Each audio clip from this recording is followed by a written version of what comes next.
Welcome back to Greenplum Summit 2020, the Reimagined Digital Customer Conference. My name is Jacques Eistock, and our next guests are Randy and Nirali. Randy is a data engineer that's worked with our customers and prospects for over a decade, helping them migrate to, tune, optimize, and upgrade their Greenplum clusters, and has tons of hands-on experience with Greenplum.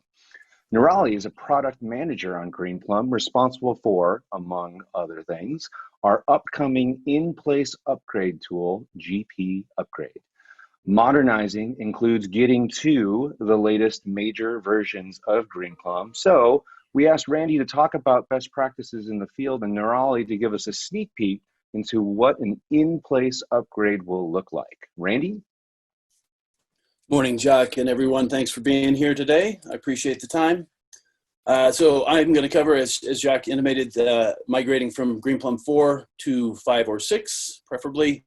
And then Nirali is going to talk about the new GP upgrade tool, which will make future migrations much easier.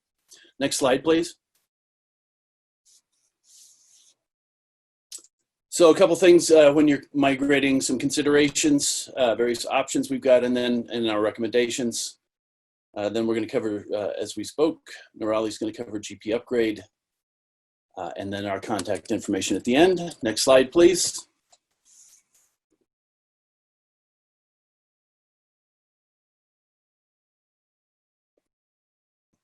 So with support ending for Greenplum 4 later this year, it's time to start planning all of your migrations. For those of you that are still on 4, we can migrate to either 5 or 6. We're going to talk about how 6 would be the preferred platform at this point in time, as development on 5 has also stopped. The pivotal number of things that you need to take into account as you plan this migration. When you move to either 5 or 6, Pivotal Query Optimizer, or ORCA as it's known internally, becomes the default. There have also been a number of changes in terms of implicit casting and some other things. It is highly recommended that you regression test all of the components of your application. In terms of the methods for migration, down there at the bottom, we can do Inplace, depending on how much space is utilized on the system currently. You can migrate, obviously, to a new system, or there's some option of backing up, wiping, and restoring, again, if you don't have available hardware for migration type activities. So we'll continue to cover the rest of this as we go through. Next slide, please.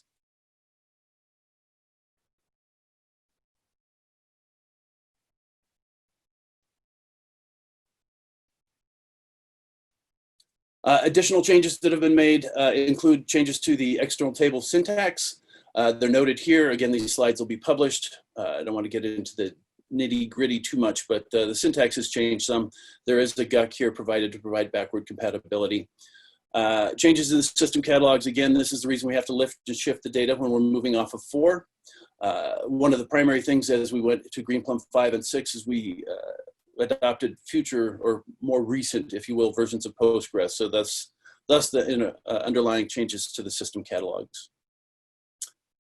Next slide, please. So in terms of the tools that are available, we've got backup utilities, GP copy for certain versions of Greenplum 4, GP transfer for versions prior to that, and then, of course, the manual method of scripting and external tables. So from this toolbox, you'll need to select your method. So let's go ahead and go to the next slide and take a look at some more details. GP Backup is a ground-up built by Greenplum R&D backup utility.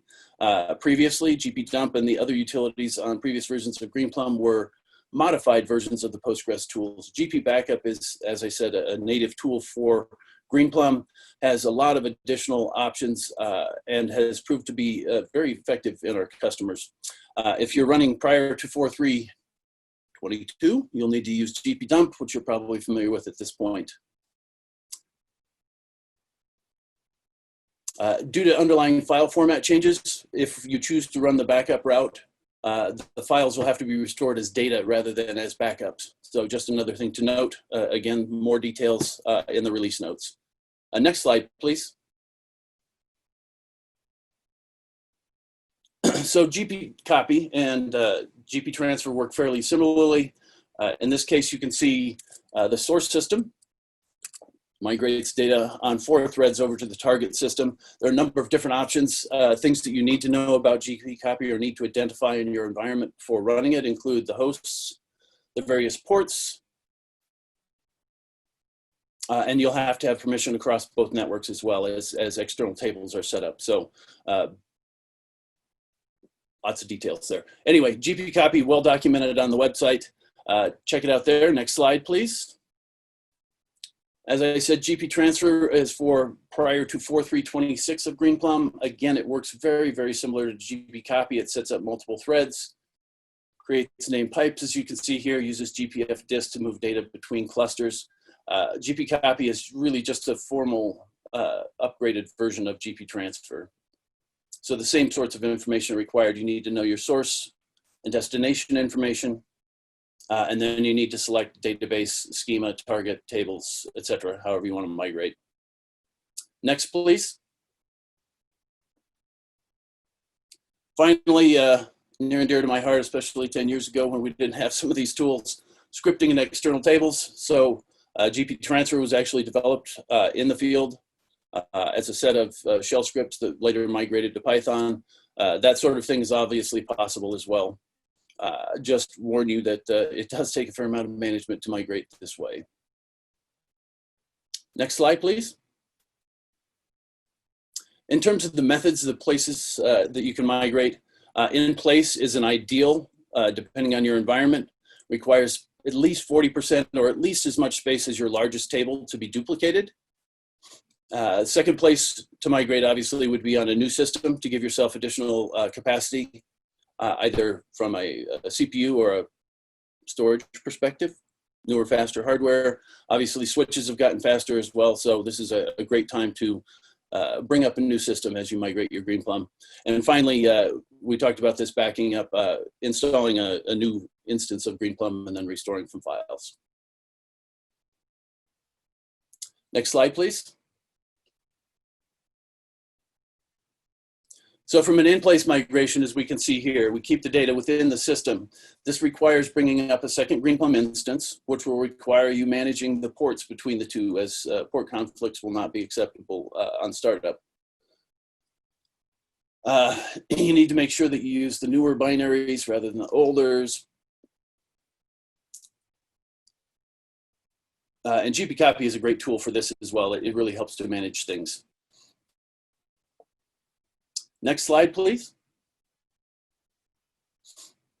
From a new cluster perspective, here you can see we're going from a nice Dell system to another nice new Dell system. We have a reference architecture, which I encourage you to ask your account representative or your data engineer about, that talks specifically about which hardware best services Greenplum when you're going to do a bare metal environment. Again, gpcopy is probably the preferred method here for going from one system to another. And then just important in all of these cases, obviously, to establish some validation criteria for your applications. Next, please.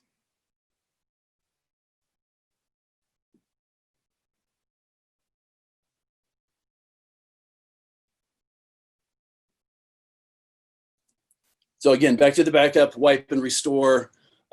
A couple caveats here. It does require you to do a GP delete system, which will in fact wipe out your existing cluster. So please, please make sure your backup is good before you do this. And next slide, please. So in terms of some recommendations as you migrate, please contact your account team. They are here to help. People like myself have done this a number of times and are glad to get involved. Take a look at the tools and options that have been presented here and look at and see what matches your migration requirements best. We have services offerings as well. As with any sort of major system activity, always take a full backup. And ideally, a maintenance window will be big enough to perform the entire migration without user activity. This simplifies things considerably. And then finally, again, as with any major activity, it's always good to open a support case preemptively. I appreciate your time, and now I'm going to hand it off to Nirali to tell you about GP Upgrade. Thank you so much, Randy. Hi, everyone. I am Nirali. I'm a product manager for cluster management team of Greenplum Database. It's one of the core team of the database, and currently the team is working on building an in-place upgrade tool, which is called gpupgrade. Today, I'll be giving you an overview of that tool. Thank you. So the first thing is, what is gpupgrade? It eliminates the need for time and space consuming migration options, existing ones, and it upgrades the Greenplum database from one major version to the next. Right now, it supports GPDB5 to latest GPDB6 major version upgrade. It is built upon a Postgres utility called PG upgrade. It will be a standalone utility. It will have its independent release cycles from Greenplum. Can we move to the next slide, please? gpupgrade has 5 different phases in its life cycle. First, we'll start with pre-upgrade. Here, the users are asked to install gpupgrade binaries and the latest GPDB6 binaries on all hosts. Next comes up is the initialize phase, where gpupgrade initialize will create and initialize the target cluster and perform some sanity checks against the source cluster. Next phase is the execute one. In this phase, we upgrade the primaries and the master segments. The next comes finalize. This is where we touch your standby and mirrors, and we also update the data directories and port numbers of your target cluster to match with the source cluster. Last but not least is the post-upgrade phase. This is where user will perform any validation scripts to ensure that the upgrade has completed successfully. In this diagram, you can see that the 3 phases, initialize, execute, and finalize, they fall under a downtime window. Any activities performed in a pre and a post phases can be performed outside of this window. gpupgrade also comes with another feature called rollback. So any point of time till you have committed to finalize your upgrade, you have a chance to roll back your upgrade process to the source cluster. Once you run gpupgrade finalize and upgrade the standby and master, you don't have a point of return from that point onwards. Can we move to the next slide, please? gpupgrade has 2 different modes that can be used to run upgrade. First is the copy, that is the default mode. In this mode, we create a set of copy of the source cluster's primary and master, and we perform upgrade on the newly created set. Since we are copying the source cluster, we need more space. We also copy data from the source cluster to the target one. So the data movement here is larger than compared to the copy mode. That's why it's much slower than the other option. The second option is link. Here we link the source data with the target cluster, and the target takes place of the source cluster. So we are not creating any copy of the cluster.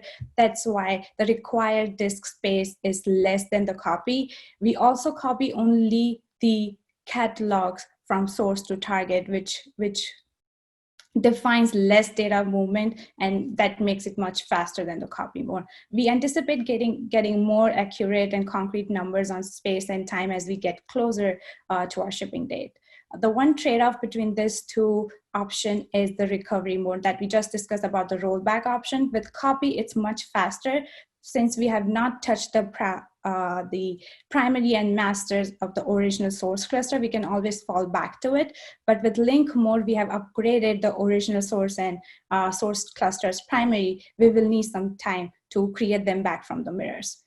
Can we move to the next slide, please? So a few of the limitations that gpupgrade has is it supports only 5 to 6 version upgrade. The minimum required version are 5.28 for source and 6.9 for target cluster. Some of the extension and packages like gpcc, gptext needs to be uninstalled in pre-upgrade phase. gpupgrade beta version is not intended for production environment, and the data engineers are highly expected to be involved in this process. Can we move to the next slide, please? Last but not least, the roadmap of the upcoming new utility. We had our first beta 1 release in May. That was an MVP version of the upgrade tool, which had the minimum features like initialize, execute, finalize, and running the upgrade process with 2 modes, copy and link. With The next release that is going to come out in few days, that is beta 2, will have the rollback ability called gpupgrade revert. And the next expected release, beta 3, is to be in November with the highly anticipated feature time estimates, which will help user in defining the downtime window before starting the upgrade process. And last is the GA release is to be expected in early next year. Can we move to the next slide, please? I'll wrap it up by saying if you have any questions, feedbacks, please reach out, and we would love to give you and talk about more if you would like to be participated in beta program or would like to see a demo of the tool. Thank you so much for joining us. I'll pass it back to you, Joe. Thank you, Nirali, and thank you, Randy. Clearly, both of you know Greenplum extremely well. And between the upcoming tool and the experience from the field, I feel like these major upgrades don't actually have to be super scary. And so for any of you on older releases, please reach out. Let's try and get you on the latest and greatest. You'll like it. Your users will like it. We'll like it as well.